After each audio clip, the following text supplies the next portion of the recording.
Everybody, it's Brian, and I'm here to do a modification to my F6F Hellcat. This is the FMS, not the 1400mm, but the 1100mm model.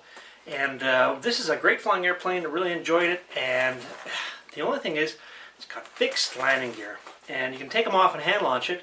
What I'm going to do is I'm going to put some retracts on it. Now the only thing is, with this model, it comes with rotating retracts, which means they not only come up backwards, but they also rotate, so they kind of turn like that. So it requires a special kind of retract. Now, the other larger FMS models have the rotating retracts on the P40 and the Corsair. So what I did is I ordered some of the P40 retracts. Now these are pretty big; they're for a bigger size model, but the guts are pretty standard. And so what I'm going to do is modify them. Take the wheel off and try and shorten it somehow, put a new axle on, or whatnot. So anyways, we're going to make these fit and work on the F6F Hellcat. Okay, so here are the retracts. These are from the FMS P40, and they're a 90-degree rotating retract. What I've done here is I've just removed the scale strut off them, and I did that by just crushing it with a pair of pliers. And underneath, we've got just a bare 4mm round music wire type of thing. But it's really too long. If you look at the stock one, so the wheel should be about there, so we need to shorten it by a little bit. And so what I'm going to do is I'm just going to cut it off with a Dremel, and then I've got the Dubro 1/4 by 5/32 easy adjust axle. And what that is, it's just two pieces. And this will stick onto the bottom, and then the axle will attach through. So what we're going to do is just work it that way. So I'm going to put it through like that there. And it'll come up like that. So we'll just shorten them that way. And then see how it goes. The only thing about this is a really thick wire for the weight of the model, so it might be, we'll have to really firmly attach them to the bottom. So we'll cut them off for the Dremel wheel, attach that, and then next step will be mounting them in the airplane. Okay, so the next thing we've got to do is remove the stock landing gear mount. And this one will just pull out with some gentle pressure. It fit like this, and I just pulled it out. So no big deal. You can hang on to it for another model if you want to install it in something else. And you need to cut out the bay there to fit the landing gear leg. And so, as you can see, the shape of the thing, obviously it's got that the flat top that you going to attach the landing gear mounts to, and then the body of it, which sits inside. And so it's going to sit like this. A couple things to think of is the stock landing gear leg actually cants forward quite a bit. You can look at the angle that it is there. Okay, so that's a landing gear leg, and that comes out forward. That's so that the airplane doesn't tip over while it's taxiing. Well, the landing gear legs on this don't. It's just 90 degrees. So what we're going to do is instead we're going to cant it forward like that. And so when you're cutting it out, you just got to keep that in mind.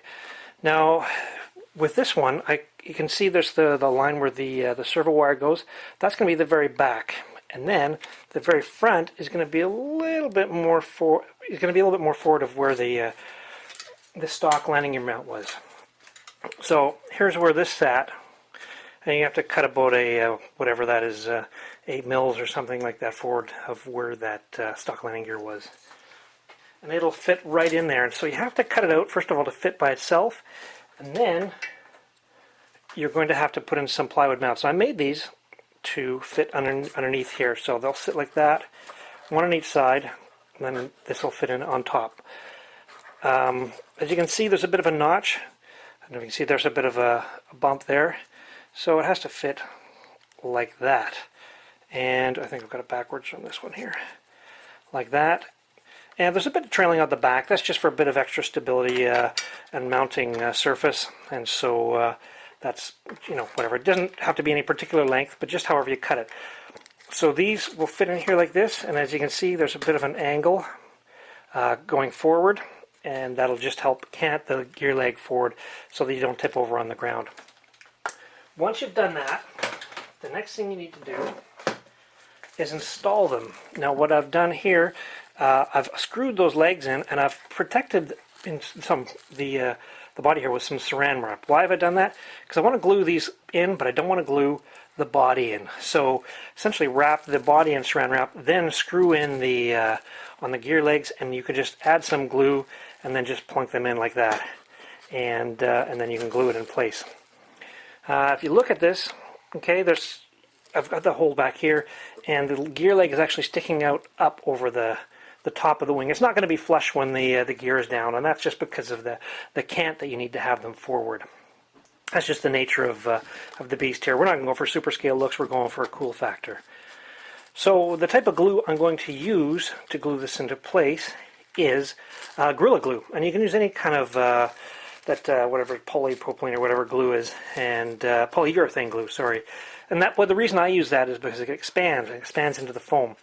And if you look in here, after the stock cutout, there's still some empty spaces in the foam, and the PU glue will actually expand into those spaces and give you a really solid bond. You could use epoxy if you want, but the polyurethane glue, the Gorilla Glue, Sumo Glue, whatever, is going to work a little bit better. Once we do that, we're going to do another step to make sure it's even more solid in there, but that's what we're doing right now. Okay, so we've got the gear mounts in place. This is the plywood gear mounts. This is what the gear looks like in it, just canted forward slightly. I'm just going to take it out here.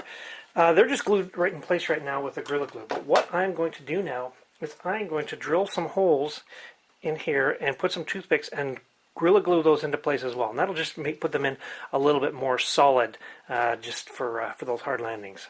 And that's our next step. So here are the toothpicks just there. What I'm doing is just putting a little bit of Gorilla Glue, putting it in, and then what's going to happen is the glue will expand, and then I'll cut them off. Before you let them dry, you want to clean up some of the excess stuff here, because that'll be hard to clean off afterwards. Okay, so all the glue's dried, and you can see the toothpicks. What I'm going to do is just snip them off using some nippy cutters. And they should come right off, nice and flush, and clean off some of the excess glue. And we're ready to just bolt down the retracts.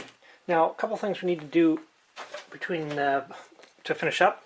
So the retracts need to go on, but as you can see, we need to cut out the circle where our wheel well goes. So we'll do that by just installing the retracts. You can see I've put a hole in here so I can run it, and the gear leg will just go in. And then we need also to run the wire. There's a spot where the servo wire goes for the aileron, and I'm just going to line it up. It comes out right next to it, so it's going to be perfect. And just into the fuselage. We'll have to take the wings off for that.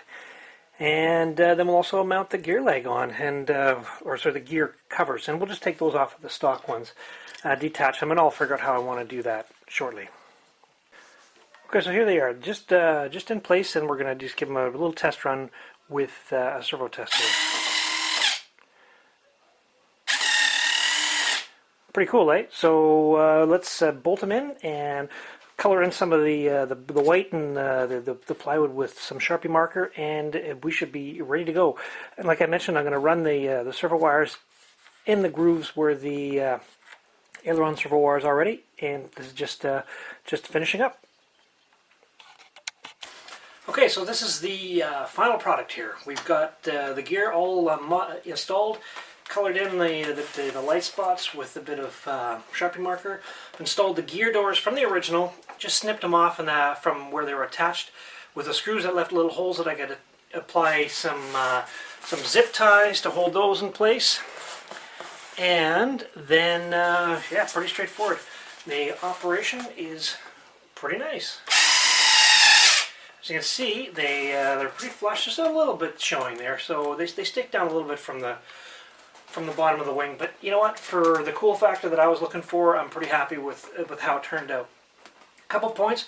When you're checking the center of gravity on this bird, check it now with the gear retracted, because that moves the center of gravity a bit further back. I'd rather not have a tail-heavy airplane. So it looks like with this one, I'm going to have to add a little bit of weight to the nose to make it work properly.